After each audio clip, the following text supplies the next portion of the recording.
अस्सलामुअलैकुम दोस्तों। क्या आपने कभी महसूस किया है कि कोई आपको देख रहा है लेकिन आपके आसपास कोई भी मौजूद नहीं? क्या कभी आपने सुना है कि किसी बंद कमरे से आवाज़ें आती हैं? क्या आपको कभी लगा कि कोई आपका पीछा कर रहा है? अगर हाँ, तो हो सकता है आपने जिन्नात का सामना किया हो। आज हम बात करेंगे एक ऐसी मखलूक की जो इंसानों की नज़रों से छुपी हुई है लेकिन इंसानों पर असर डाल सकती है। जी हाँ, मैं बात कर रहा हूँ जिन्नात की। जिन्नात अल्लाह की पैदा की गई एक अलग मखलूक हैं जिन्हें आग के शोले से पैदा किया गया। ये खाते हैं, पीते हैं, शादियाँ करते हैं और उनमें भी मुसलमान और काफिर होते हैं। जिन्नात हमें देख सकते हैं लेकिन हम उन्हें नहीं देख सकते। ये आम तौर पर जंगलात, कब्रिस्तान और सुनसान जगहों पर रहते हैं और कुछ गंदे मकामात पर भी। अल्लाह ताला ने कुरान में फरमाया है, मैंने जिन्नों और इंसानों को सिर्फ अपनी इबादत के लिए पैदा किया है। ये सूरा ज़ारियत की आयत नंबर 56 है। अब सवाल ये है, क्या जिन्नात इंसानों को नुकसान पहुंचा सकते हैं? तो इसका जवाब है हाँ। कब?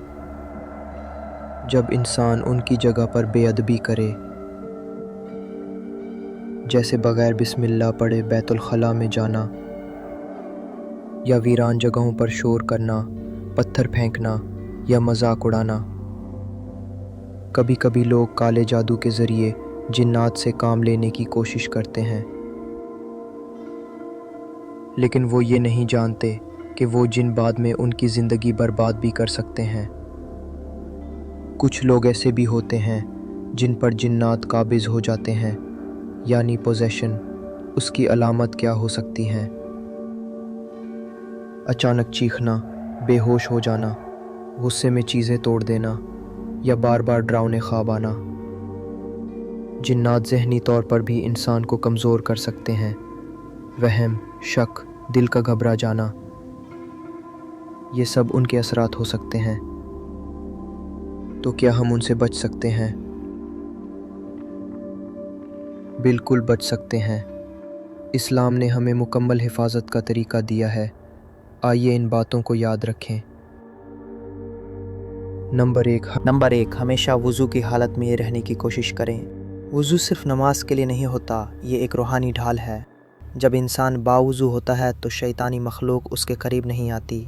वज़ू की हालत में रहने से दिल को सुकून, जिस्म को ताकत और रूह को हिफाजत मिलती है।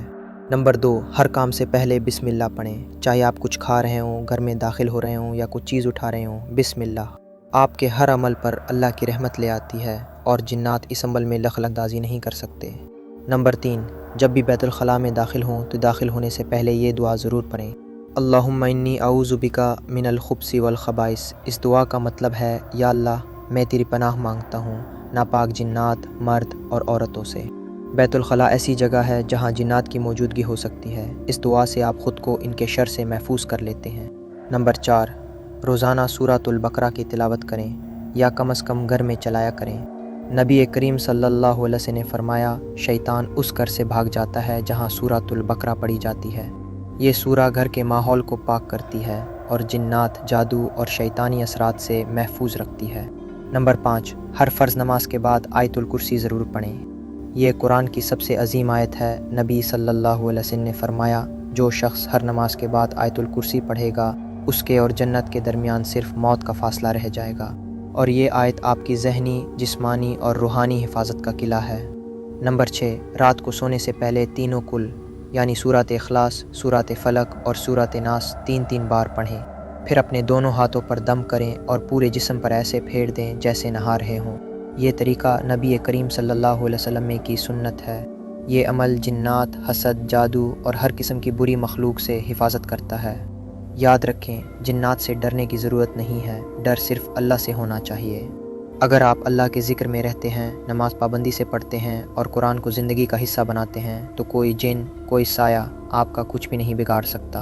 और अगर कभी आपको लगे कि आप या आपके घर में कुछ गैर मामूली हो रहा है, जैसे अजीब आवाज़ें, नींद में डरना या बेसुकूनी, तो फ़ौरन किसी नेक और सच्चे आलम या कुरान से इलाज करने वाले राकी से रुजू करें। याद रखें, जाली पैरों, जादूगरों اور عملیات بیچنے والوں سے ہمیشہ دور رہیں، وہ آپ کی روحانی بیماری کو اور بھی خطرناک بنا دیتے ہیں۔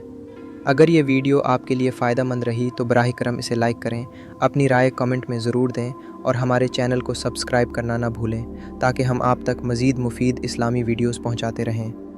اللہ آپ کو، آپ کے گھر والوں کو اور آپ کی نسلوں کو ہر قسم کے شر سے محفوظ رکھے، آمین۔ جزاکم اللہ خیراً۔